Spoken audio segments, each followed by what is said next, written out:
knows he's not up yet.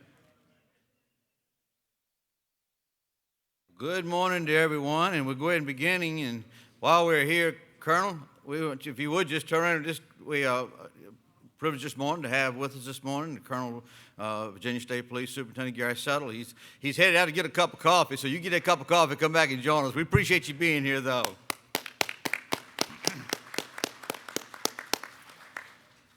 All right, we'd like to begin this morning. Thank you for being here, and we have another great program planned, certainly with some speakers this morning and some awards this afternoon, so you would not want to miss anything all the way up to the very end. We're going to conclude our sessions here in the auditorium at 12 o'clock, and we've got some workshops following that you may have an interest in, so be sure and look at your agenda and see where you'd like to be and what workshops you'd like to be a part of this afternoon. So with that being said, Executive Director John Jones. Thank you, Steve. I appreciate it. Good morning, everyone. When you come through the door, there's a new law in the books that talks about the requirement for participation in conflict of interest and ethics training. Elected officials have to do that each 2 years, and Stuart Pateau is here today to give a session that would qualify for that. So just make sure that your name tag is scanned for this session. If it's not scanned, you weren't here. And we'll keep the record, and if anybody challenges it, we'll have the record at the office that you attended if your name tag is scanned. So it's very important that you scan your name tag. And we have handouts for the program that should be out already. And I've been knowing Stuart for a long, long time. Stuart Pateau became Executive Director of the Virginia Conflict of Interest and Advisory Council in July of 2016. His duties include advising the council on legal issues, drafting formal advisory opinions for council review, and providing informal advice to all state and local officers, employees, and officials who are covered by the conflict law, which includes sheriffs. And I know that a lot of you folks call his office and call him all the time, and it's a good thing. You get good advice that you can depend on, and it's very useful later on. Previously, he worked with the Virginia State Crime Commission for 15 years and served as a senior staff attorney from 2000 to 2003, and then Director of Legal Affairs from 2003 on. He has an undergraduate degree from the College of William & Mary and his law degree from the University of Virginia. Please give him a warm welcome.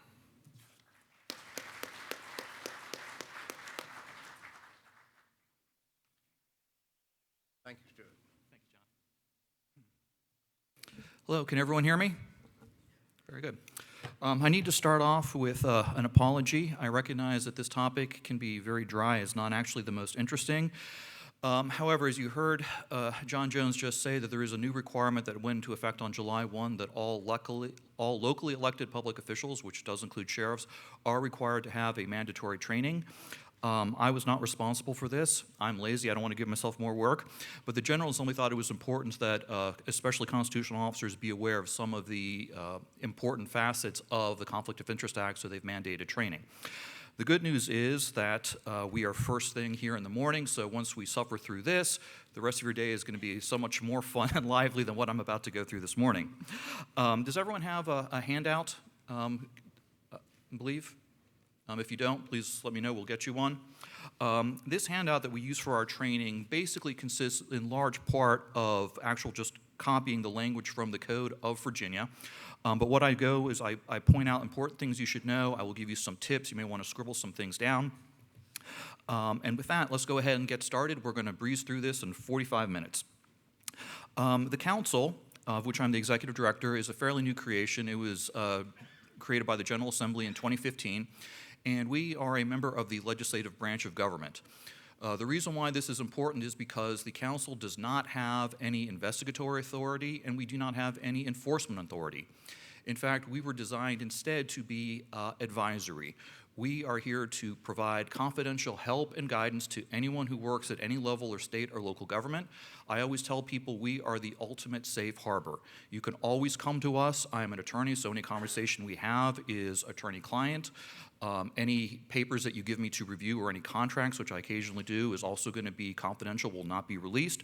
And specifically in the code, it says that any requests that come to us for guidance on matters dealing with the Conflict of Interest Act are exempt from even a FOIA request. We take our duties of confidentiality very seriously. You can always come to us for help. And we also will not even confirm or deny that somebody has come to us for help. We've had this situation in the past where someone said, my staff member said that you said it was okay to, we're not going to confirm or deny it unless we get express authority from the person that came to us for help. We take our confidentiality very seriously. You'll see on page 2 the council duties, which are set out in the code, and I've sort of alluded to probably the first one and the most important for you all, which is furnishing formal and informal guidance to all persons required to comply with the acts. Formal guidance consists of formal advisory opinions. They're equivalent to a Attorney General opinion. They're a fairly big deal. They are published on the council's website. Confidentiality is maintained because we will redact the name of the person who requested the opinion, and if necessary, we will also change details or redact details from the fact pattern to maintain anonymity. However, by law, formal advisory opinions cannot be released to the public or to the requester until it has been formally voted on and approved by the council. And the council only meets about 1 to 2 times a year, and a request has to come minimum 6 weeks before a council meeting. So it is arguably not the most efficient way. In fact, it's not efficient at all if you need an answer quickly. The formal advisory opinions mostly exist as a mechanism where if you have a question that you think is of very general applicability throughout the whole Commonwealth, you think, a lot of other people probably want to know this as well, that's perfect. It'll be reviewed, it will be published, it'll be on the website, but it's not useful for most situations where you need an answer within, sometimes even 24 hours, but I've got a meeting coming up, I've got a vote coming up, we've got a purchase order coming up, and need a little bit more rapid response. And that is why the council has informal guidance. Informal guidance is exactly that. You can contact the council in any means you want, letter, snail mail, phone call, email, the 3 main ones we get. Occasionally someone will actually stop by the office. Once again, it is confidential. Our official turnaround time policy for a request for informal guidance is 2 to 4 weeks. However, we strive to be much quicker than that. We internally always try to get a response time within about 5 business days or even faster if we can. Has anyone here come to the council or come to me for informal guidance? I would like to check. We really do try to make it as quick as possible because we know sometimes they're very urgent questions, and we will try to get you an answer as fast as we can. There is a safe harbor provision written specifically into the statute. In order for the safe harbor provision to apply, your request for guidance does have to be in writing, although email does count. A phone call will not. And our response from the council will also have to be in writing, but an email will count. Provided the request was made in writing, the response was given in writing, and there is a full and fair disclosure of all the relevant facts, you are immune from criminal prosecution, at least in the state of Virginia, for relying in good faith upon advice that is given to you by the council. So that's a useful thing for us, for everyone. We will review, and you cannot get in trouble for following our guidance. Turning the page to page 3, another important thing that we will be providing for you in terms of probably our duties that are most relevant are receiving and reviewing requests for approval of travel submitted by individuals that are required to file a statement of economic interests. All of you are required to file statements of an economic interest. Therefore, all of you will sometimes need to have what is called a travel waiver. And at the very end, I will go through the details of why you need travel waivers and how to apply for them. Now, turning our attention to the somewhat long-titled State and Local Government Conflict of Interest Act. The Act can be probably, if you're trying to think of an easy way to divide all these statutes or organize them, it can kind of be split into 2 parts. The first part is prohibited things you cannot do. And then the second half is really reporting. The subject of gifts is exactly right in the middle because some gifts you can receive, others you cannot, and then you may or may not have to report them. So the first part, prohibited conduct, we can see on page 3, Roman numeral 3, prohibited conduct and personal interests. This is language directly out of the code. I am not going to bore you all by laboriously reading all 10 of these prohibited conducts. I always tell people sometime later today, tomorrow, go ahead and read them real quickly. It's always useful, especially law enforcement, to be aware of what is prohibited. We don't tend to get a lot of questions about 2.2-3103 because, quite frankly, it is all fairly common sense. If I was to summarize this in a jocular manner, I would simply say, folks, don't take bribes. Don't do it. That is bad. And furthermore, if someone is giving you a gift and it just seems squirrely, if it just makes you uncomfortable, don't take the gift. Even if technically under law, some other code provision, it says you can accept the gift, if it doesn't feel right, don't do it. Follow those two general maxims and you will probably not have any problems with prohibited conduct. The only thing I will quickly turn your attention to is number 4, which is using confidential information that you've acquired by reason of your office, and it's not available to the public, and you can't use it for your own benefit, but also notice you cannot use it for any other party's benefit. So you can't call your college roommate and say, hey, go ahead and buy some Acme stock because I hear they're about to get a big contract. So if you get confidential information, which many of you will in your role as a sheriff, you cannot use that for yourself or any other person's economic benefit. Fairly straightforward. Now we come to a little bit more tricky. Turning onto page 4, we come to the subject of personal interests. It's funny, the act is called the Conflict of Interest Act. That's what the General Assembly titled it. And then throughout the entire act, they don't use the word conflict of interest ever again. The actual terminology is personal interest. You have a personal interest in something, and that personal interest will either be permissible or it will be impermissible. Personal interest actually has a specific definition. We've provided, you can see on page 4B. It's a financial benefit or liability that accrues to an officer or an employee or to a member of his immediate family. Immediate family also does have a definition. It is your spouse, whether or not you are living together, and it is anyone that does live with you and whom you declare as a dependent on your taxes, who is a dependent. Usually, for the relevance of immediate family that is not your spouse, it will be situations where you have teenagers, 16, 17, 18, they are old enough to have a job, they're getting ready to move out of the nest, but haven't moved yet. That can sometimes be an issue where you will have to keep that in mind. But in general, it's usually a spouse, and going forward, I'll probably just use the word spouse instead of the word immediate family. Remember, it's the two prongs for the children. They have to actually live in your home, and you declare them as dependent on your taxes. So we have personal interest. It's financial benefit or liability. The code goes on a little bit. The interest exists by reason of, and there's 6 things given, but it's usually the first 3 that we see the most frequently.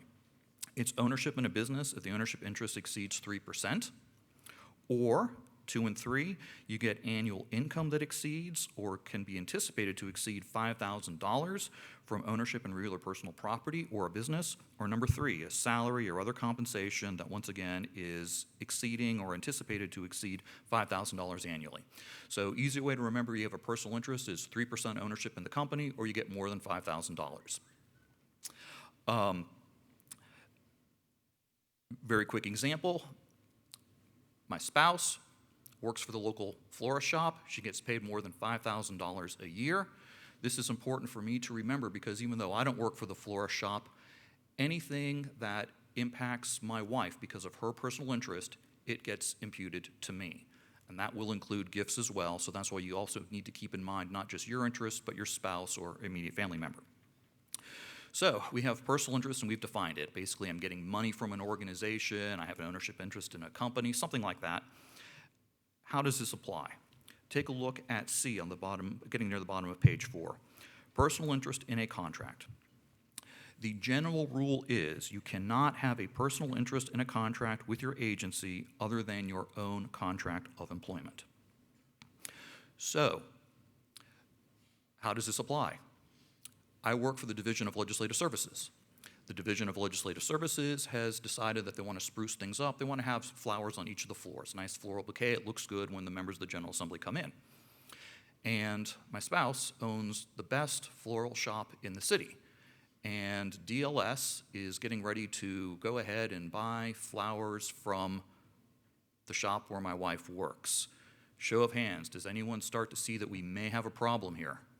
Every hand should be up at this point. We should be having a problem. Now, it's not necessarily insoluble, but this is another simple way to always think of it. Always be cautious if you are in a situation where money from your sheriff's office is about to go in a circular way back into your own pocket, either from your spouse, your children who live at home with you, or a side business you own. That's the situation where you're starting to get onto thin ice. You need to be very careful about this. As I said, the general rule is you cannot have the personal interest in contract with an agency other than your own contract of employment. There are many exceptions to this. Many exceptions. In fact, there are so many exceptions because it would be very difficult for for government to run. There's an entire statute that's actually called further exceptions to this. One of the classic ones that really pertains a lot is anything that happens under the Public Procurement Act or anything that requires competitive sealed bidding is typically going to be permissible. So in the example I just gave where a Division of Legislative Services decides they want to have some flowers and for whatever reason they're going to be going through, and probably for good reason, they're going to go through competitive blind bidding or sealed negotiations, sealed bids, that would be permissible. So it would be a situation where I don't find myself inadvertently in conflict with the act because I have a personal interest in a contract that I didn't even know about. But we always say if there's one thing to take away from here, if you think you're in a situation where you're going to have a personal interest in a contract with your sheriff's office, check with us. This is some of the most difficult work we do in terms of technicalities, but we will review all the details. As I said, it's all confidential, and we'll make sure that you're not inadvertently going astray from the strictures of the Conflict of Interest Act. So that's personal interest in contracts. You'll see at the very bottom of page 4, personal interest in transactions. Transaction is defined as any matter considered by any governmental or advisory agency, whether in committee, subcommittee, or other entity on which official action is taken or contemplated. While there are many exceptions to having a personal interest in a contract, there are much fewer exceptions to having a personal interest in a transaction. So, to give you a real-world example to understand this, we've talked about how my agency wants to have flowers, and there was sealed bidding, and my wife's florist company shop is going to be putting in the bid. Okay, I'm probably fitting within an exception for the contract. Transaction is where you're involving something personal in terms of a recommendation, a memo, a vote, something like this, much more limited. Does anyone think I could possibly be viewed as fair and impartial if my boss comes to me and says, hey, why don't you write the specs for that contract for the flowers? Absolutely, I have such a conflict there. I mean, how can I be assured that I'm not going to just make sure I do the raw requirements, I'm not going to be steering it to my wife's company? So transactions you need to be much more careful about. There are a handful of exceptions, but in general, if you have a personal interest in a transaction, you have to disqualify yourself from that transaction. And you also have to give public notice to the world, a record kept 5 years, that you had a personal interest in this transaction, and then you either disqualified yourself or you met one of the limited exceptions and you were allowed to proceed. But there always will be a public record of your involvement in a case, even if you disqualify yourself from a personal transaction. Once again, if I was going to boil this down very simply, probably the easiest thing to do to remember is if you find yourself in a situation where you're getting ready to vote on something that's indirectly going to be putting money into your pocket, or otherwise you have an interest in something and you're about to take official position on, please come to the council. We will give you confidential advice, we'll guide you, and we'll let you know whether you can proceed or not and what is the proper way to do the public disclosure if necessary. So, that's prohibited conduct. You can't steer contracts to yourself unlawfully. You can't be taking votes or approving bids or spending money if it's going to be unlawful and steering money towards yourself. And of course, you cannot be accepting gifts under sort of questionable situations. Gifts, a little bit more interesting. Gifts, as I said, is right in the middle because some gifts you can receive, in fact, most gifts you can receive, assuming it's not given for a bad purpose, like a bribe or something. Some you cannot, and then there will be reporting requirements for gifts. Usually, if you're going to boil down it, people call up and they want to know two things. Can I accept this, and do I have to report it? Well, if you take a look at 4, Roman numeral 4 on page 5, it really is sort of 3 separate questions. The first question is, is what you're being offered, is it a gift? Number 2, does it count towards my $100 gift cap? And number 3, am I going to have to ultimately report this on my statement of economic interest? So it's sort of 3 questions.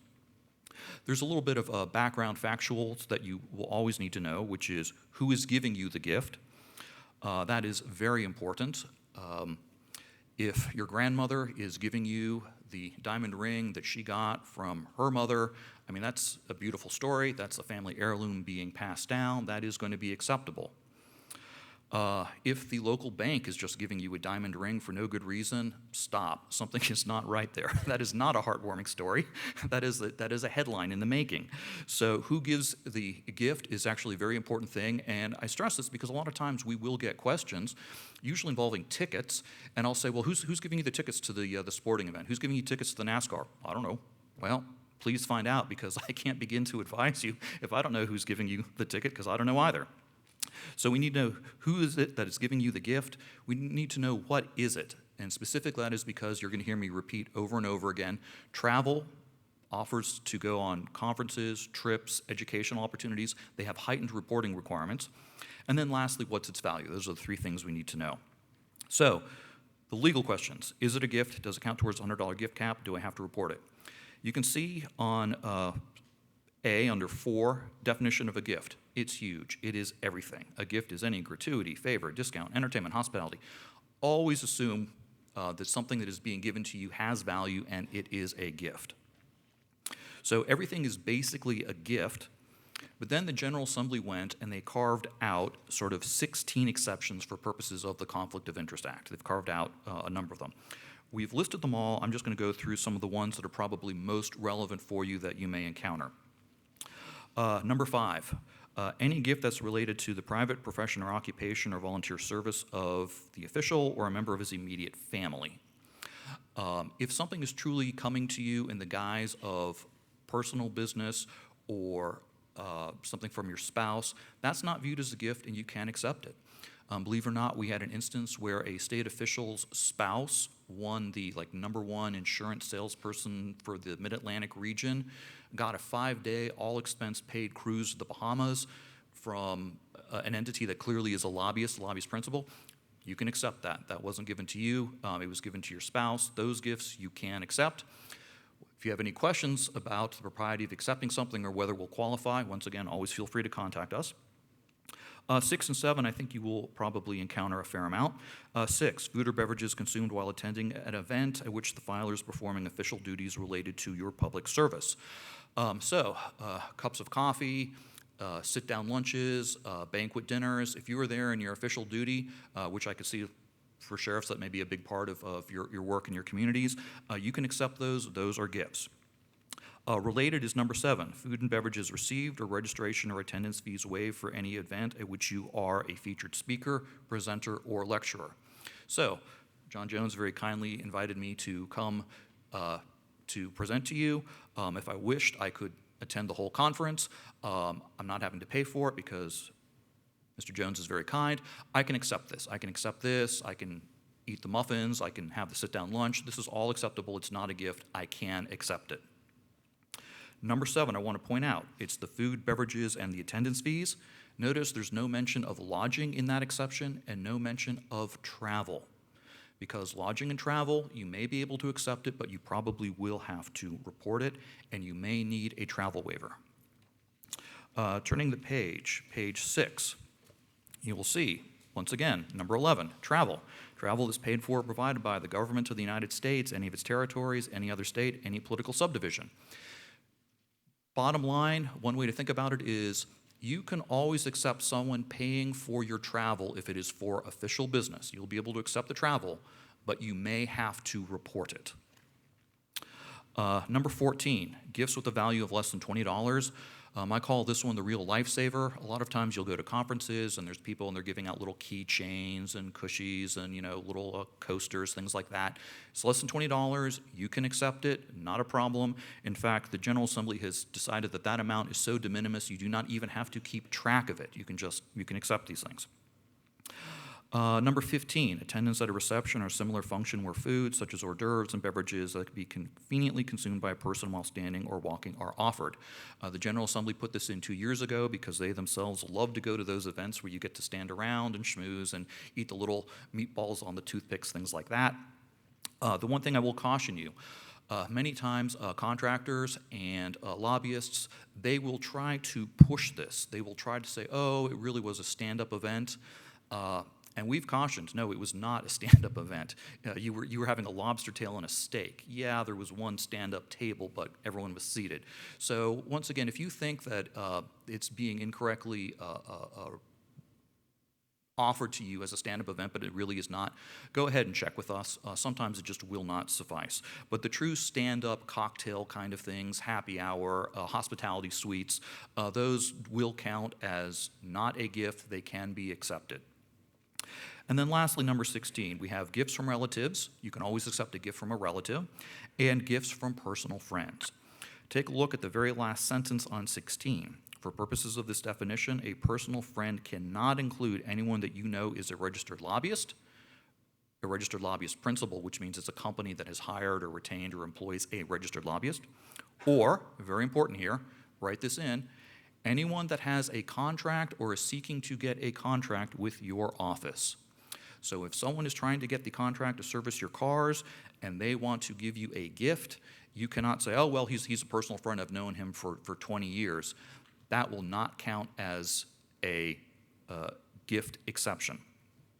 How does this boil out in the real world? Because you may be saying to yourself, well, yeah, but the person in the locality who actually did win the blind bidding and truly is a good friend, in fact, he was the best man at my wedding, you mean I can't accept any gifts from him? You'll be able to accept gifts from him, but you may have to report them. That's sort of the balance that the state of Virginia has. So, items that are exempted from the definition of the gift, the 16 that we have. They are technically not a gift for purposes of the Act. You can accept them. They are not subject to a $100 gift cap, and you don't have to report them as a gift. But please remember, travel that is not a gift may still be reportable on your travel section, Schedule F of your disclosure form. Travel always has the heightened reporting requirements. So I mentioned $100 gift cap. What is that? Well, you can probably surmise that there is a limit on the total number of gifts that you can receive from those three entities: lobbyists, lobbyist principals, and people who have a contract or are trying to get a contract with your office. The general rule is that there's a $100 limit. It is cumulative. It adds up over the course of a calendar year. If you ever get more than $100 worth of gifts from someone, unless it meets an exception, you're going to have to politely turn it down and say, sorry, we've gone over the $100 gift cap. I can't accept any more gifts from you. One thing that you are allowed to do if you receive a gift, someone who has a contract with your office or he's a lobbyist, and he gives you a really nice bottle of wine, it's like a $120 bottle of wine, and you want to keep it, you are permitted to pay down the difference. You can give him $20. Now you're exactly at the $100 threshold. You haven't gone past it. And at this point, you're in good state. You just can't accept any more gifts from him over the course of the calendar year unless they meet one of the exceptions, which I'm about to go through. Practical tip: if you ever find yourself where you're doing this, you're paying it down, please keep good records. That's really going to help you down the road. So keep a very good record. I would suggest paying for it with a check that you've paid down to the $100 limit. So there are some exceptions to, and I should also mention, the $100 gift cap, it applies to you. You can get up to $100 from lobbyists, lobbyist principals, contractors. It's also your immediate family, your spouse. Your spouse can also get up to $100. Anything beyond that, there will be a limit, and you'll either have to politely turn it down and or pay for it, and you may have to report it. So exceptions to the $100 gift cap. Turning to page 7, there we go. Talked about personal friend, that is the exception. Gifts from lobbyists or contractors who are your personal friend can be accepted even if it's more than $100. So your friend who was the best man at your wedding gives you the $120 bottle of wine. That actually you can accept, and you do not have to pay it down, provided he really is your personal friend. People say, is there a definition of a personal friend in the code? No. The General Assembly realized there's no way you can define something like a personal friend. But they have given sort of a test to make sure that gifts are given are legitimate. And you can see it's listed on page 7, A, B, C, D, 4-factor test. The circumstances under which the gift is offered. Christmas time? Yeah, that seems probably like a legitimate time of year where someone would be giving you a gift. The history of the relationship between the person and the donor, including the nature and length of the friendship and any previous exchange of gifts. C, to the extent known, whether the donor personally paid for the gift or is seeking a tax deduction or a business reimbursement for the gift. Number C, it starts seeming to be less and less a gift given to you in the nature of your personal friendship when the guy is actually taking a business deduction for it or he's billing it to a client or something like that.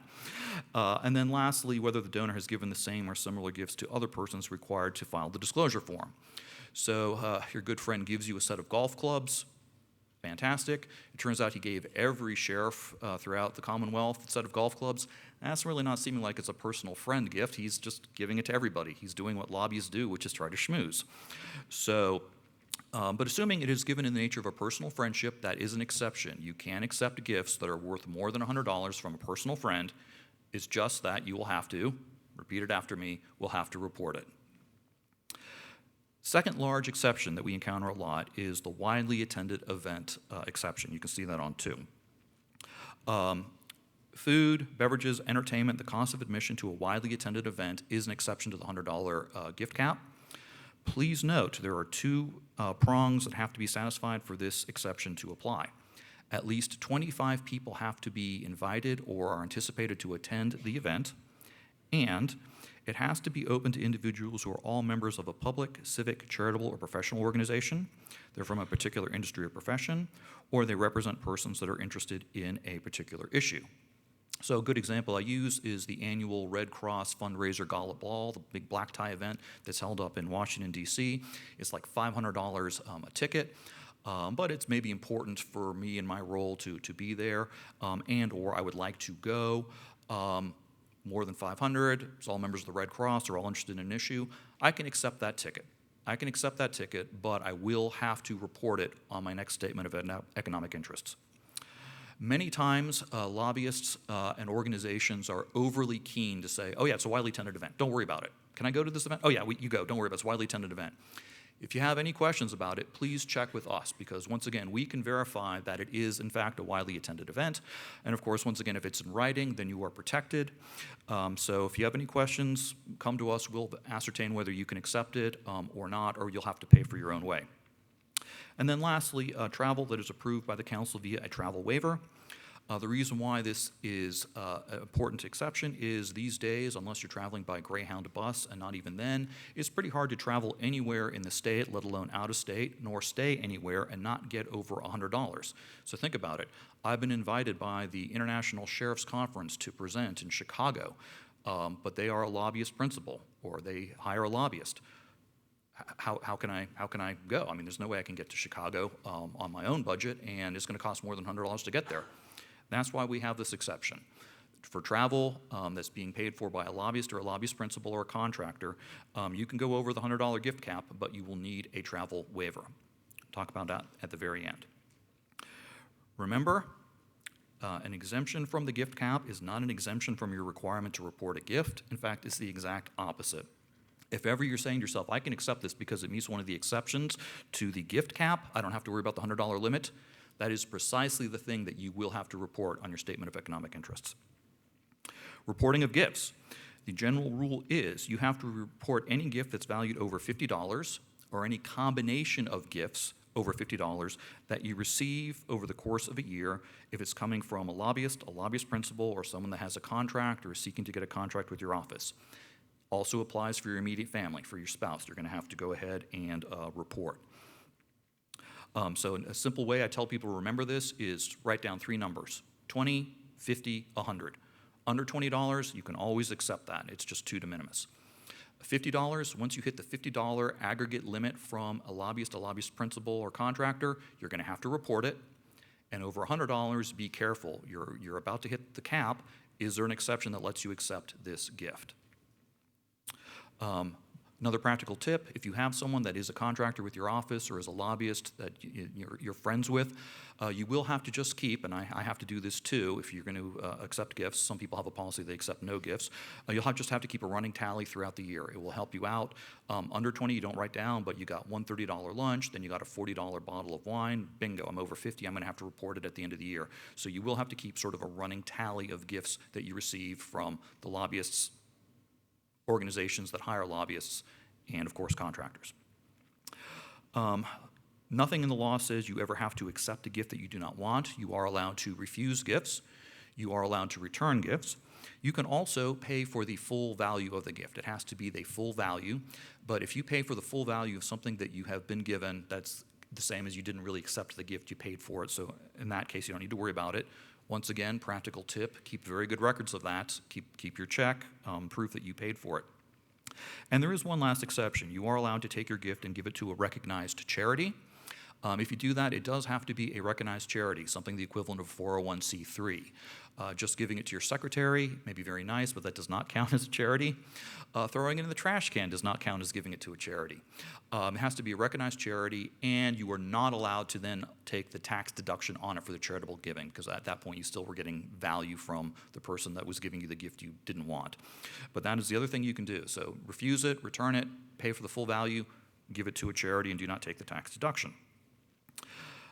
So we have a requirement that certain gifts that are from contractors, from lobbyists and lobbyist principals, we may have to report them on our statement of economic interests. Bottom of page 7, some of the general questions we get. Who is required to file statements of economic interests? Well, you can see, turning on to page 8, all of the individuals that are named in 2.23116, which includes constitutional officers, which includes all the sheriffs in this room, as you are probably familiar with, you are required to file a statement of economic interest, and you have to file it electronically with the council. When do you file it? Well, you file it on or before the day that you assume office. That's what I call your first day in office filing. And then thereafterwards, you have to file annually, once a year, in the month of January, reporting on the previous calendar year. You will see that it says every February 1, that is the deadline. Deadlines do get moved to the next business day if it falls on a weekend or on a state holiday. Although it says February 1, please, another practical tip, don't think February, think January, January, January. Because we have seen it all too often. If you wait till the 11th hour, something goes wrong and you will be late. You could take a look at D. There's a $250 penalty for late filing. Even worse, that is a public record. Everyone will get to know that you missed the annual filing deadline, you filed it late. You are permitted to request a deadline extension, and you get one by going to the council's website and submitting a deadline extension request form. We have 5 days to respond to a request. Sometimes we'll need a little bit more information or confirmation. Were you really in the hospital, something like that. We get 5 business days after the information is received, responding to it. But I want to caution you, both the statute and the council have taken a fairly firm position that it's, because of public accountability and transparency, it's important that these forms be filed relatively promptly. So you can see the exceptions listed under D, C, 1 through 5. They're pretty severe. It's the death of a relative or a filer, a failure of the electronic filing system, which means our system crashed. It does not mean that there was a problem on your end. We have had situations where someone's internet Verizon went out, and sorry, that's on you, not on us. And we warned you not to wait till the last day to try to get your filing done. And then there is a catch-all of good cause shown, but good cause shown is very severe things. My spouse was in the hospital, I was in the hospital, things like that. We have actually had, I feel embarrassed for these people, requests to receive extensions because I forgot. My secretary was supposed to do it and she didn't. We never got a reminder. Sorry, folks, none of these is going to suffice. I'm even surprised that someone would think that it would suffice to get it. So if there is a real emergency, you can get a deadline extension, but it's for the real crises. Finishing up, travel waivers. As I mentioned earlier in my presentation, you have a situation where you're going to go on some travel. It's for business. It is important, but it's being paid for by a lobbyist principal, or a contractor, and clearly the hotel room, the airfare, et cetera, it's going to be more than $100. What do I do? You can go ahead and you can get a travel waiver. Travel waivers are only required for travel that's being paid for by those sort of 3 special categories of the lobbyist principal, contractor. Anyone else is offering to pay for your travel, you may report it, but you don't need a travel waiver. If you're not sure whether you need a travel waiver or not, please contact us. It goes a lot faster than if you put in a travel waiver and you didn't need one, and then we get confused. It's like, why did you put in the travel waiver? If you're uncertain as to whether you need one, contact us. We'll let you know whether you have to put one in or not. Travel waivers, you'll notice they're not required for any other governmental aid entity, lobbyist, if it's not a lobbyist principal, or contractor. We have 5 days to respond. If you do not hear from us within 5 days, it is automatically presumed that the travel waiver has been approved. That's never happened. We will always get a response within your 5 days. And once again, if you aren't sure whether you will need one or not, go ahead and contact us. We will let you know. Practical tip, there is nothing that says you cannot ask for a travel waiver after your trip, but don't do that because it would be very, very bad if you went on an expensive trip and then you submitted the travel waiver after the fact and we found out that it did not qualify and now you're stuck paying for it. So contact us before you go on the trip. Final questions. People sometimes wonder, these filings that we do, these statements of economic interest, are they available to the public? Yes, they are. In fact, that's the whole purpose of them. These are public disclosures. So they are available to the public. You are filing them electronically on our website. The General Assembly has mandated that these have to be available 24 hours to the public on a publicly searchable database. So people sometimes ask, well, do we know when anyone looks at our form? No. In fact, we don't even know that as well. I mean, that's the whole point. It's on the website, and it's publicly accessible. Personal information. There's nothing on the forms that you fill out that really qualifies as personal information other than what by statute is or the council based on statute is required to reveal. However, we will redact residential address information. We will redact your personal telephone number. We will also redact your email. So those are redacted from the public forms that the public sees.